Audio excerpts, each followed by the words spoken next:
పంచమూర్తాత్మక స్వరూపమైన దత్తాత్రేయ స్వామి వారి జయంతి మహోత్సవాలు ప్రసిద్ధ దత్తక్షేత్రమైన కాకినాడ జిల్లా పిఠాపురంలో ఘనంగా ప్రారంభమయ్యాయి.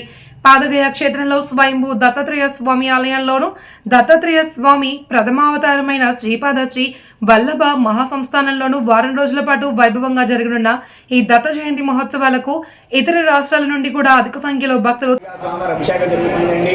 స్వామివారి సప్తాహోత్సవ స్వయంభూ దత్తాత్రేయ స్వామిగా పాదగయ క్షేత్రంలో వెలుసున్న దత్తాత్రేయ స్వామి వారు ఇక్కడ స్వయంభూగా వెలుస్తున్నారండి.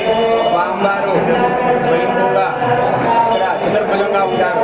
స్వామివారు ఎక్కడైనా సరే స్వామివారికి షట్భుజి ఉంటుంది, ఆరు చేతులతో ఉంటారు. దత్తాత్రేయ స్వామివారి ప్రముఖంగా షట్భుజిగా ఉంటారు, కానీ స్వామివారి ఇక్కడ ప్రముఖంగా చతుర్భుజంగా మాత్రమే ఉంటారు.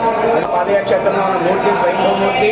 స్వయంభూ దత్తాత్రేయ స్వామివారి నిరూపంగా ఉన్న ఔదమ వృక్షము, ఆ పాదాలు ఇవి మూలంగా ఇక్కడ ఉన్నాయి. తర్వాత ఊర్లో చాలా ఉన్నాయండి. ఇవన్నీ మూలానికి ఈ పాదగయ క్షేత్రంలో దత్తాత్రేయ స్వామి మూలం. ఈ స్వామివారికి ఇవాళ నుంచి దత్త సప్తాహ దీక్ష జరుగుతోంది.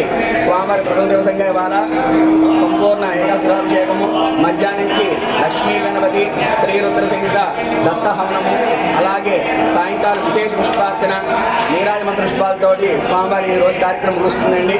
అందరూ భక్తులందరూ కూడా విశేషంగా పాల్గొని స్వామివారి కృప